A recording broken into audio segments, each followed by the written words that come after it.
Olá, meus amigos leitores! Hoje o cenário está um pouquinho diferente porque eu tenho uma convidada, a minha amiguinha Holly. Ela vai acompanhar a leitura de hoje. Eu vou ler o primeiro capítulo do livro do Cortiço, tá bom? Eu dei uma demorada na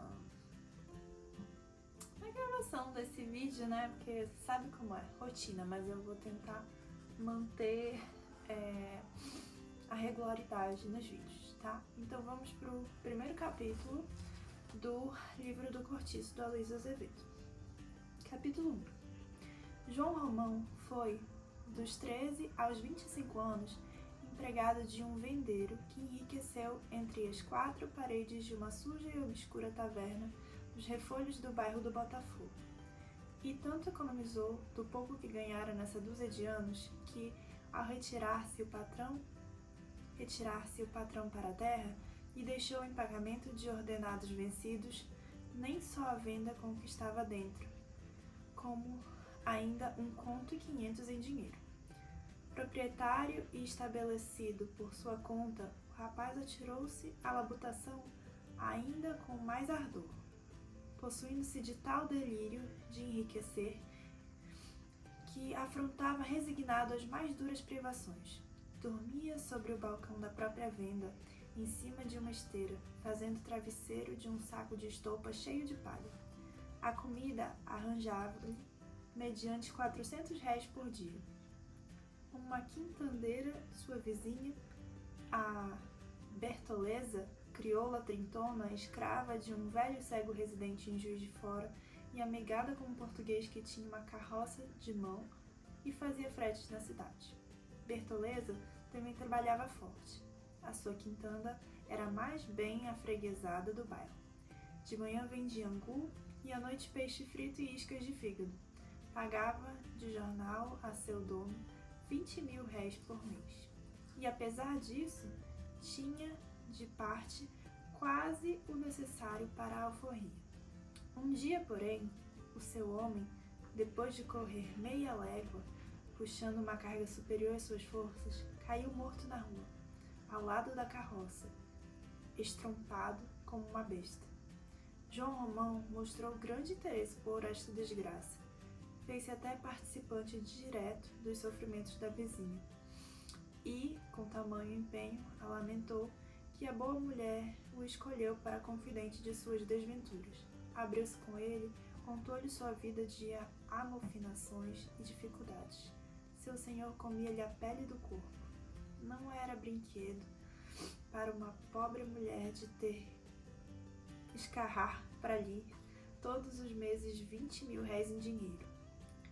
E segredou-lhe então que o tinha juntado para sua liberdade e acabou pedindo ao vendeiro que lhe guardasse as economias, porque já, de certa vez, fora roubada por gatunos que lhe entraram na quintana pelos fundos. Só diminuir um pouquinho a fontezinha para a gente continuar.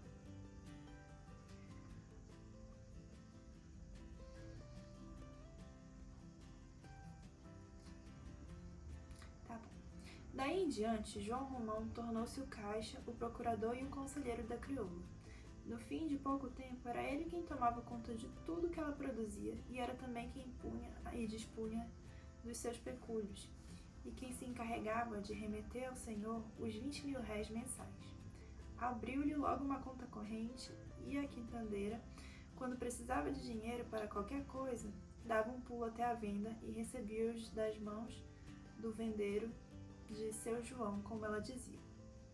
Seu João debitava metodicamente essas pequenas quantias num caderninho, em cuja capa de papel pardo lia-se mal escrito em letras cortadas de jornal: ativo e passivo de Bertoleza. E por tal forma foi o taverneiro ganhando confiança no espírito da mulher, que esta, afinal, nada mais resolvia por si só, e aceitava dele cegamente todo e qualquer arbítrio. Por último, se alguém precisava tratar com ela qualquer negócio, nem mais se dava o trabalho de procurá-la, ia direto a João Romão. Quem deram fé estavam amigados. Quando deram fé estavam amigados.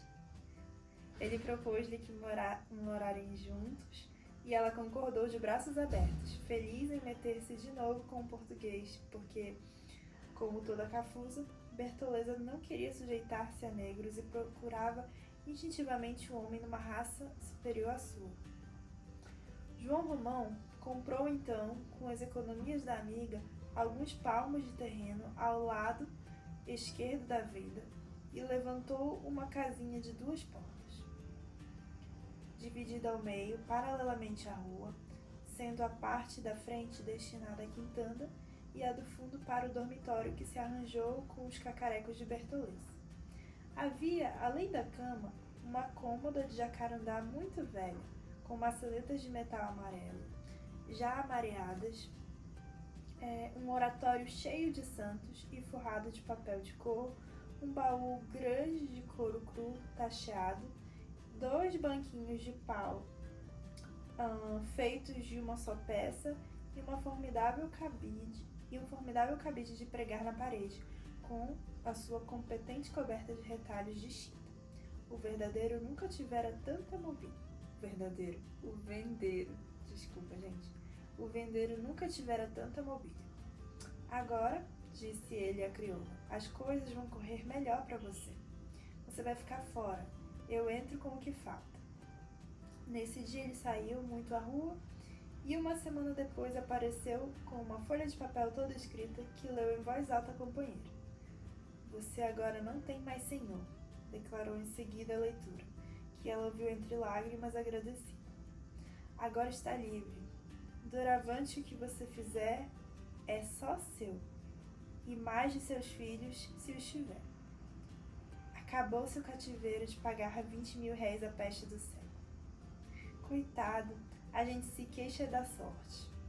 Ele, como meu senhor, exigia o jornal, exigia o que era seu. Seu ou não seu, acabou-se, e vida nova. Contra todo o costume, abriu-se nesse dia uma garrafa de vinho do Porto e os 2 beberam-na em honra ao grande acontecimento. Entretanto, a tal carta de liberdade era a obra do próprio João Romão, e nem mesmo o selo que ele entendeu de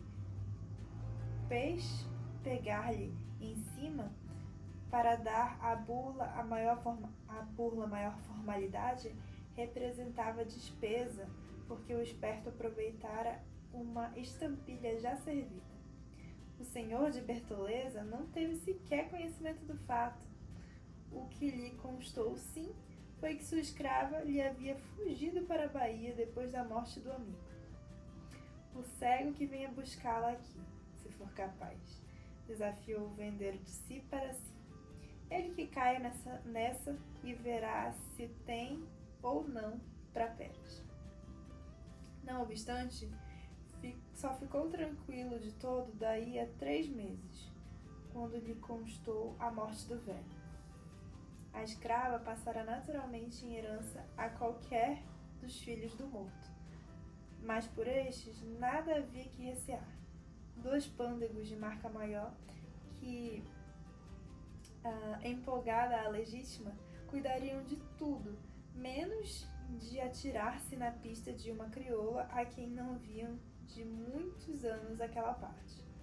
Ora, bastava já, e não era pouco, o que lhe tinham sugado durante tanto tempo. Bertoleza representava agora, ao lado de João Romão, o papel tríplice de caixeiro, de criada e de amante. Mourejava a valer, mas de cara alegre. Às 4 da madrugada estava já na faina de todos os dias, aviando café para os fregueses e depois preparando o almoço para os trabalhadores de uma pedreira que havia para além de um grande capinzal nos fundos da venda. Varria a casa, cozinhava, vendia ao balcão na taverna, quando o amigo andava ocupado lá por fora, fazia sua quitanda durante o dia, no intervalo de outros serviços, e à noite passeava-se para a porta da venda. E, defronte de um fogareiro de barro, fritava fígado e frigia sardinhas, que o Romão ia pela manhã em mangas de camisa, de tamancos e sem meias, comprar à praia do peixe. E o demônio da mulher ainda encontrava tempo para lavar e consertar, além da sua, a roupa do seu homem, que esta, vale a verdade, não era tanta, e nunca passava em todo o mês de alguns pares de calças de zuarte e outras tantas camisas de riscado. João Romão não saía nunca a passeio, nem ia à missa aos domingos. Tudo que rendia sua venda e mais a quintanda seguia direitinho para a Caixa Econômica e daí então para o banco. Tanto assim que, um ano depois da aquisição da crioula, indo em asta pública algumas braças de terra situadas ao fundo da taverna, arrematou-as logo e tratou, sem perda de tempo, de construir 3 casinhas de porta e janela. Que milagres de esperteza e de economia não realizou ele nessa construção! Servia de pedreiro, amassava e carregava barro, quebrava pedra que o velhaco, fora de horas junto com a amiga, furtavam a pedreira do fundo, da mesma forma que subtraíam o material das casas em obra que havia ali por perto. Estes furtos eram feitos com todas as cautelas e sempre coroados do melhor sucesso, graças à circunstância de que, nesse tempo, a polícia não se mostrava muito por aquelas alturas. João Romão observava durante o dia quais obras em que ficava material para o dia seguinte, e à noite lá estava ele rente, mais a Bertoleza, a removerem tábuas, tijolos, telhas, sacos de cal, para o meio da rua, com tamanha habilidade que não se ouvia vislumbre de rumor. Depois, um tomava uma carga e partia para casa, enquanto o outro ficava de alcatéia ao lado do resto, pronto a dar sinal em caso de perigo. E, quando o que tinha ido voltava, seguia então o companheiro carregado por sua vez. Nada lhes escapava, nem mesmo as escadas dos pedreiros, os cavalos de pau, o banco ou as ferramentas dos marceneiros. E o fato é que aquelas 3 casinhas tão engenhosamente construídas foram o ponto de partida do grande cortiço de São Romão.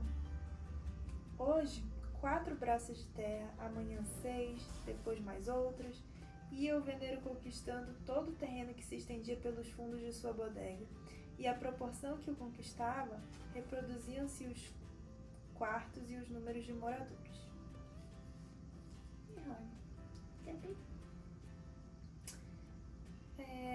Sempre em mangas de camisa, sem domingo, nem dia santo, não perdendo nunca a ocasião de assenhorear-se do alheio, deixando de pagar todas as vezes que podia e nunca deixando de receber, enganando os fregueses, roubando nos pesos, nas medidas, comprando por 10 réis do mel coado o que os escravos furtavam da casa de seus senhores, apertando cada vez mais as próprias despesas, empilhando privações sobre privações, trabalhando e mais a amiga, com uma junta de bois. João Romão veio afinal a comprar uma boa parte da bela pedreira, que ele todos os dias, ao cair da tarde, assentado um instante à porta da venda, contemplava de longe, com um resignado olhar de cobiça.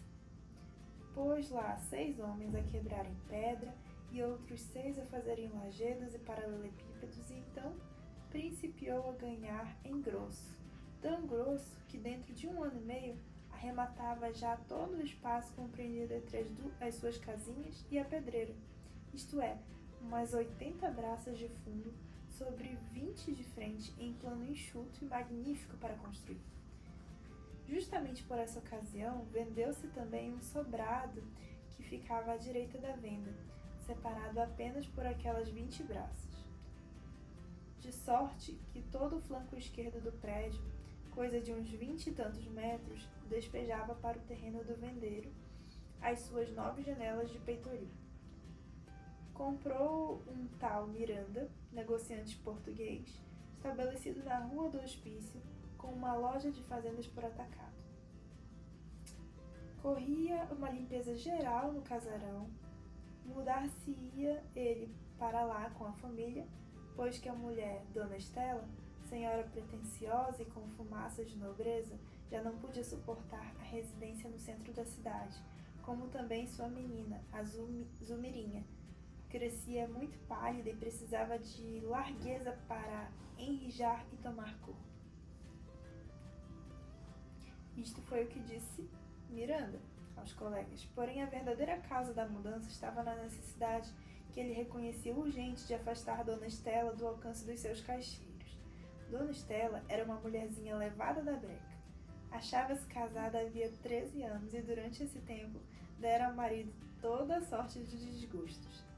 Ainda antes de terminar o segundo ano de matrimônio, Miranda pilhou-a em flagrante delito de adultério. Ficou furioso e o seu primeiro impulso foi de mandá-la para o diabo junto com o cúmplice. Mas a sua casa comercial garantia-se com o dote que ela trouxera, uns 80 contos, em prédios e ações da dívida pública, de que se utilizava o desgraçado tanto quanto lhe permitia o regime dotal. Além de que um rompimento brusco seria obra para escândalo, e segundo sua opinião, qualquer escândalo doméstico fica muito mal um negociante de certa ordem. Prezava, acima de tudo, a sua posição social, e tremia só com a ideia de ver-se novamente pobre, sem recursos, sem coragem para recomeçar a vida. Depois de se haver habituado com umas tantas regalias e afeito à hombridade de português rico, que já não tem pátria na Europa. Acovardado defronte desses raciocínios, contentou-se com uma simples separação de leitos, e os dois passaram a dormir em quartos separados. Não comiam juntos e mal trocavam entre si uma ou outra palavra constrangida, quando qualquer inesperado acaso os reunia a contragosto. Odiavam-se.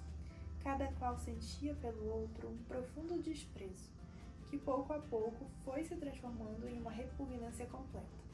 O nascimento de Zulmira veio agravar ainda mais a situação. A pobre criança, em vez de servir de elo aos dois infelizes, foi antes um novo isolador que se estabeleceu entre eles.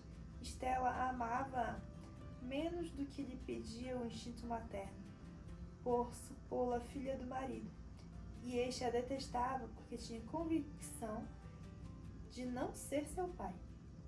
Uma bela noite, porém, o Miranda, que era o homem de sangue esperto e orçava então pelos seus 35 anos, sentiu-se insuportável estado de lubricidade. Era tarde e já não havia casa alguma criada que lhe pudesse valer. Lembrou-se da mulher, mas repeliu logo esta ideia com escrupulosa repugnância. Continuava a odiá-la. Entretanto, este mesmo fato de obrigação em que ele se colocou de não servir-se dela, a responsabilidade de desprezá-la, como que ainda mais lhe assanhava o desejo da carne, fazendo a esposa infiel um fruto proibido. Afinal, coisa singular, posto que moralmente nada diminuísse a sua repugnância pela perjura, foi ter ao quarto dela. A mulher dormia a sono solto. Miranda entrou pé ante pé e aproximou-se da cama. Devia voltar, pensou. Não lhe ficava bem aqui, mas o sangue latejava-lhe, reclamando. Ainda hesitou um instante imóvel ao contemplá-la no seu desejo. Estela, como se o olhar do marido lhe apalpasse o corpo, torceu-se sobre o quadril à esquerda, repuxando as coxas com as coxas do lençol para a frente e patenteando uma nesga de nudez estofada e branca. Miranda não pôde resistir. Atirou-se contra ela, que num pequeno sobressalto, mais de surpresa que de revolta, desviou-se, tornando logo e enfrentando com o marido, e deixou-se empolgar pelos rins, de olhos fechados, fingindo que continuava a dormir, sem a menor consciência de tudo aquilo.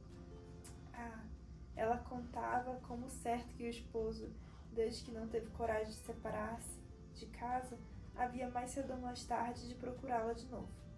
Conhecia-lhe o temperamento, forte para desejar e fraco para resistir ao desejo.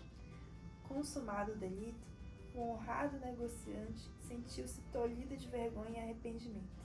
Não teve ânimo de dar palavra e retirou-se tristonho e murcho para seu quarto de desquitado. Oh, como lhe doía agora o que acabava de praticar na cegueira de sua sensualidade. Que cabeçada, dizia ele agitado. Que formidável cabeçada. No dia seguinte, os dois viram-se e evitaram-se em silêncio, como se nada de extraordinário houvera entre eles acontecido na véspera. Dir-se-ia até que, depois daquela ocorrência, Miranda sentia crescer o seu ódio contra a esposa. E à noite desse mesmo dia, quando se achou sozinho na sua cama estreita, jurou 1000 vezes aos seus brios nunca mais praticar semelhante loucura. Mas daí a um mês, o pobre homem, acometido de um novo acesso de luxúria, voltou ao quarto da mulher. Estela recebeu-o desta vez como da primeira, fingindo que não acordava. Na ocasião, porém, em que ele se apoderava dela febrilmente, a leviana, sem se poder conter, soltou-lhe em cheio contra o rosto uma gargalhada que a custo sopeava. O pobre diabo desnorteou, deveras escandalizado, soerguendo-se, brusco, num estremunhamento de sonâmbulo acordado com violência. A mulher percebeu a situação e não lhe deu tempo para fugir.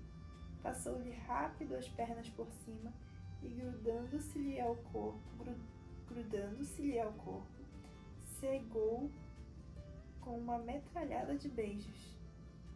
Não se falaram.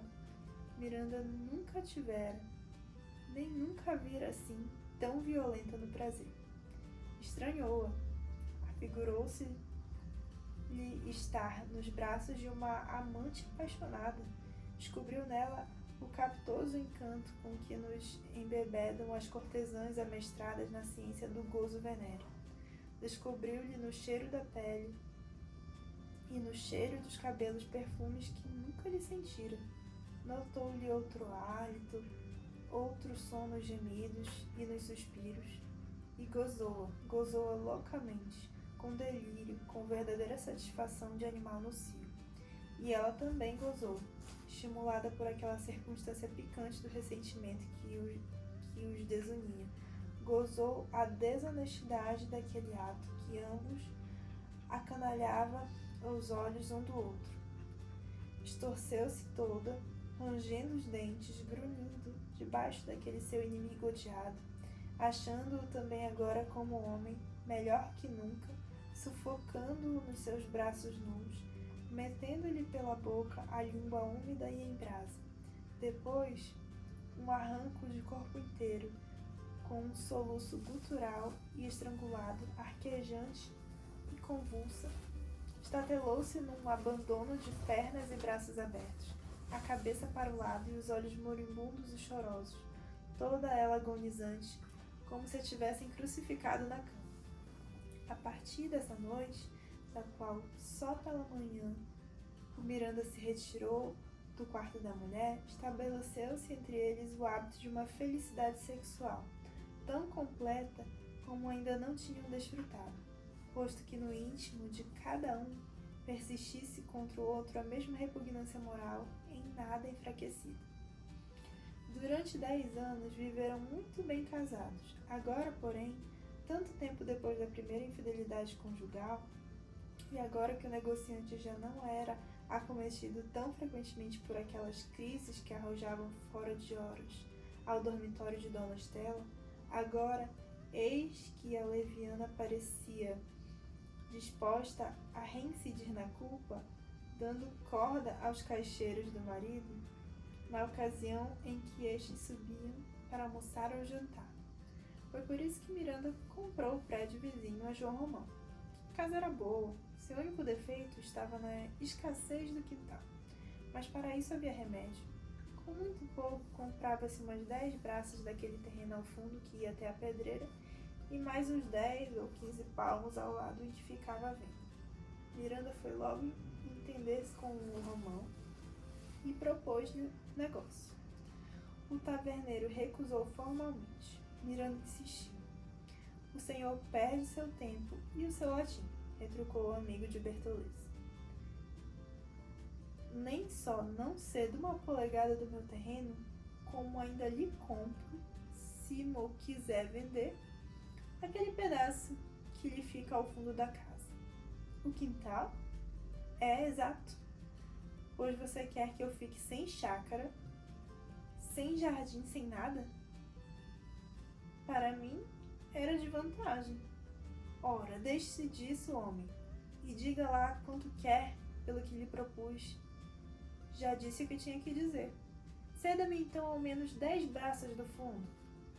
Nem meio pau. Isso é maldade de sua parte, sabe? Eu, se faço tamanho empenho, é pela minha pequena, que precisa, coitada, de um pouco de espaço para alargar-se. E eu não cedo, porque preciso do meu terreno. Ora, que diabo você pode fazer ali? Uma porcaria de um pedaço de terreno quase grudado ao morro e aos fundos da minha casa, quando você, aliás, dispõe de tanto espaço ainda. Hei de lhe mostrar se tenho ou não o que fazer ali. É que você é teimoso. Olhe, se me cedesse as 10 braças do fundo, a sua parte ficaria cortada em linha reta até a pedreira, e escusava de eu ficar com uma aba de terreno alheio a meter-se pelo meu. Quer saber? Não há muro quintal sem você decidir-se. Então ficará com o quintal para sempre sem muro, porque o que tinha de dizer, já disse. Mas, homem de Deus, que diabo! Pense um pouco, você ali não pode construir nada. Ou pensará que lhe deixarei abrir janela sobre o meu quintal? Não preciso abrir janela sobre o quintal de ninguém. Nem tampouco lhe deixarei levantar a parede, tapando minhas janelas da esquerda. Não preciso levantar a parede desse lado. Então que diabo você vai fazer com todo esse terreno? Ah, isso é cá comigo. O que for soará. Pois creia que se arrepende de não me ceder o terreno. Se arrepender, paciência. Só lhe digo é que muito mal se sairá quem quiser meter-se cá com a minha vida. Passe bem. Adeus. Travou-se então uma luta renhida e surda entre o português negociante de fazendas por atacado e o português negociante de secos e molhados. Aquele não se resolvia a fazer o muro do quintal, sem ter alcançado o pedaço de terreno que se separava do muro, e o outro, por seu lado, não perdia a esperança de apanhar-lhe ainda pelo menos 2 ou 3 braças ao fundo da casa. Parte esta que, conforme seus cálculos, valeria ouro, uma vez realizado o grande projeto que ultimamente o trazia preocupado, a criação de uma estalagem em ponto enorme, uma estalagem monstro, sem exemplo, destinada a matar toda aquela miuçalha de cortiços que alastravam por Botafogo.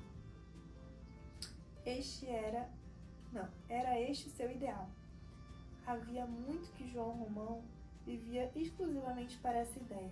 Sonhava com ela todas as noites, comparecia a todos os leilões de material de construção, arrematava madeiramentos já servidos, comprava telha em segunda mão, fazia pechinchas de cal e tijolos, o que era tudo depositado no seu extenso chão vazio, cujo aspecto tomava em breve o caráter estranho de uma enorme barricada.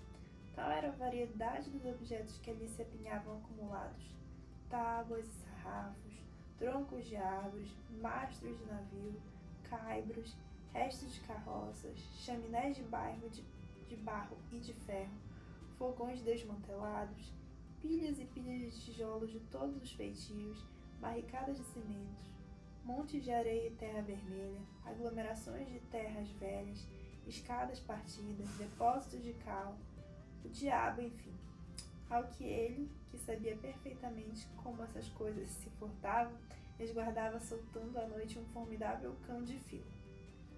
Este cão era pretexto de eternas rezingas com a gente do Miranda, a cujo quintal ninguém de casa podia descer, depois das 10 horas da noite, sem correr o risco de ser assaltado pela fera. É fazer o muro, dizia João Romão, sacudindo os ombros. Não faça, replicava o outro. Se ele é questão de capricho, eu também tenho capricho.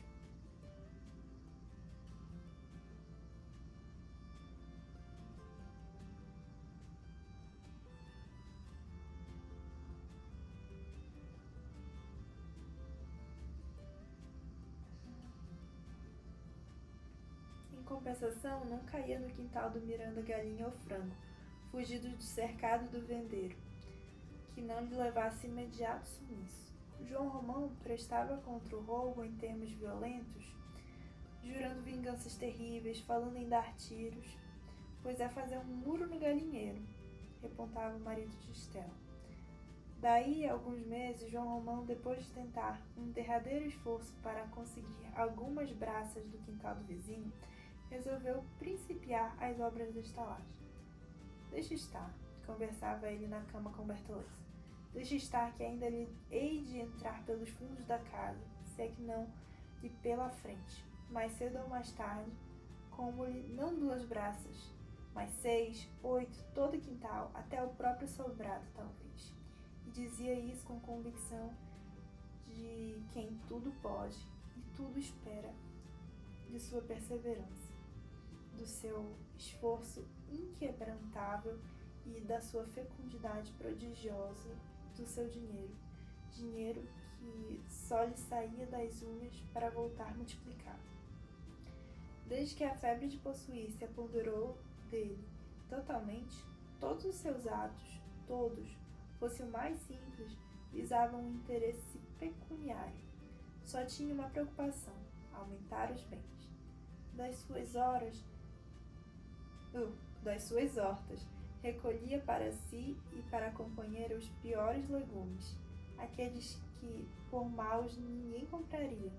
As suas galinhas produziam muito e ele não comia um ovo, do que, no entanto, gostava imenso. Vendia-os todos e contentava-se com os restos da comida dos trabalhadores. Aquilo já não era ambição, era uma moléstia nervosa, uma loucura, um desespero de acumular, de reduzir tudo à moeda.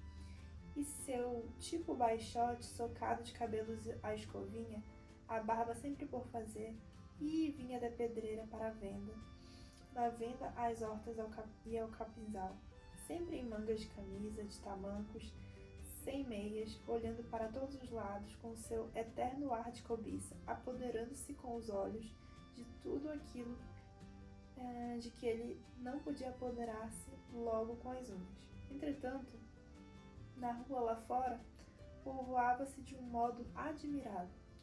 Construía-se mal, porém muito, surgiam chalés e casinhas da noite para o dia, subiam os aluguéis, as propriedades dobravam de valor, montara-se uma fábrica de massas italianas e outra de velas, e os trabalhadores passavam de manhã e as ave-marias, e a maior parte deles ia comer à casa de pasto que João Romão arranjara aos fundos de sua varanda. Abriram-se novas tavernas, nenhuma, porém, conseguia ser tão afreguesada como a dele. Nunca o seu negócio fora tão bem, nunca o Finório vendera tanto. Vendia mais agora, muito mais, que nos anos anteriores. Teve até que admitir caixeiros. As mercadorias não lhe paravam nas prateleiras.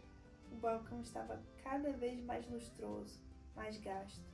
E o dinheiro a pingar, vintém por vintém, dentro da gaveta, e a escorrer na gaveta para a burra, aos 50 e aos 100 mil réis, e da burra para o banco, aos contos e aos contos. Afinal, já lhe não bastava sortir o seu estabelecimento nos armazéns fornecedores.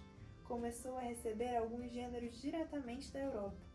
O vinho, por exemplo, que ele antes comprava aos quintos nas casas de atacado, vinha-lhe agora de Portugal as pipas, e de cada uma fazia 3 com água e cachaça, e despachava faturas de barris de manteiga, de caixas de conserva, caixões de fósforos, azeites, queijos, louças e muitas outras mercadorias.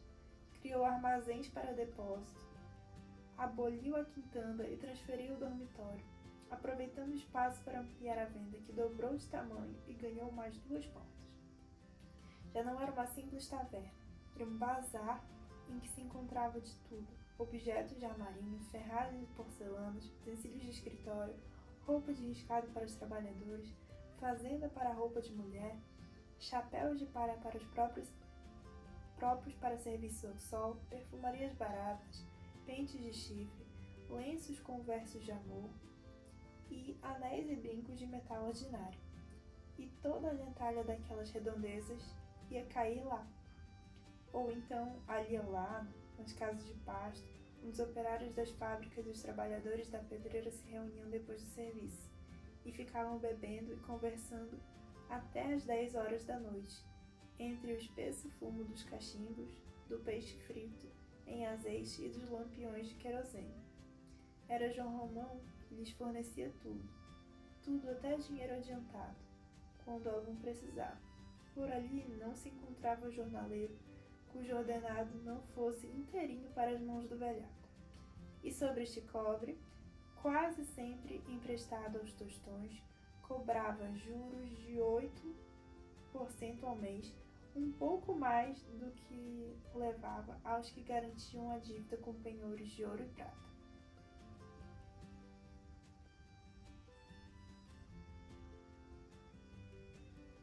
Não obstante, as casinhas do cortiço, à proporção que se atamancavam, enchiam-se logo, sem mesmo dar tempo a que as tintas secassem. Havia grande avidez em alugá-las. Aquele que era o melhor ponto do bairro para a gente do trabalho. Os empregados da pedreira preferiam todos morar lá, porque ficavam a 2 passos da obrigação. O Miranda rebentava de raiva. Um cortiço, exclamava ele, possesso. Um cortiço! Maldito seja aquele vendeiro de todos os diabos. Faz-me um cortiço debaixo das janelas. Estragou-me a casa, o malvado.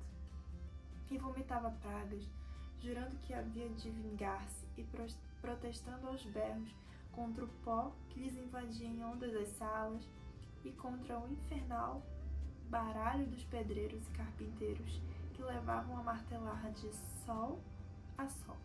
O que, aliás, não impediu que as casinhas continuassem a surgir, uma após a outra, e fossem logo se enchendo,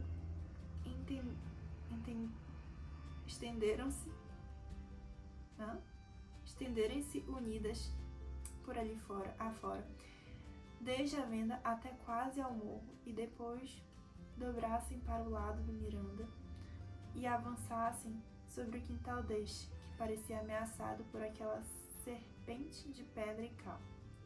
O Miranda mandou logo levantar o muro. Nada, aquele demônio era capaz de invadir-lhe a casa até a sala de visitas. E os quartos do cortiço pararam, enfim, de encontro ao muro do negociante, formando, com a continuação da casa deste, um grande quadrilongo, espécie de pátio de quartel, onde podia formar um batalhão. 95 casinhas comportou a imensa estalagem. Prontas, João Romão mandou levantar na frente, nas 20 braças que separavam a venda do sobrado do Miranda, um grosso muro de 10 palmos de altura, coroado com cacos de vidro e fundos de garrafa, e com um grande portão no centro, onde se dependurou uma lanterna de vidraças vermelhas por cima de uma tabuleta amarela em que se lia o seguinte escrito a tinta encarnada e sem ortografia: Estalagem de São Romão. Alugam-se casinhas e tinas para lavadeiras.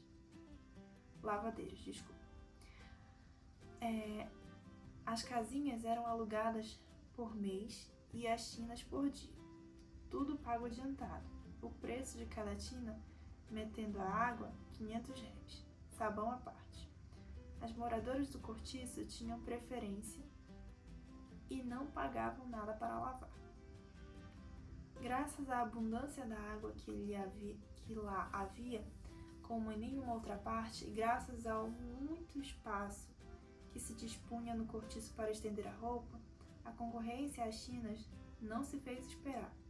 Acudiram lavadeiras de todos os pontos da cidade, entre elas algumas vindas de bem longe. E mal vagava uma das casinhas, ou um quarto, um canto onde se coubesse um colchão, surgiu uma nuvem de pretendentes a disputá-los. E aquilo se foi constituindo uma grande lavanderia, agitada e barulhenta, com as suas cercas de varas, as suas hortaliças verdejantes e os seus jardinzinhos de 3 e 4 palmos, que apareciam como manchas alegres por entre a negrura das limosas tinas transbordantes e o revérbero das claras barracas de algodão cru, armadas sobre os lustrosos bancos de lavar. E os gotejantes jiraus, cobertos de roupa molhada, cintilavam ao sol que nem lagos de metal branco. E naquela terra encharcada e fumegante, naquela umidade quente e lodosa, começou a minhocar, a esfervilhar, a crescer um mundo, uma coisa viva, uma geração que lhe parecia brotar espontânea, ali mesmo, daquele lameiro, e multiplicar-se como larvas no esterco. Bom, esse foi o primeiro capítulo, do Cortiço.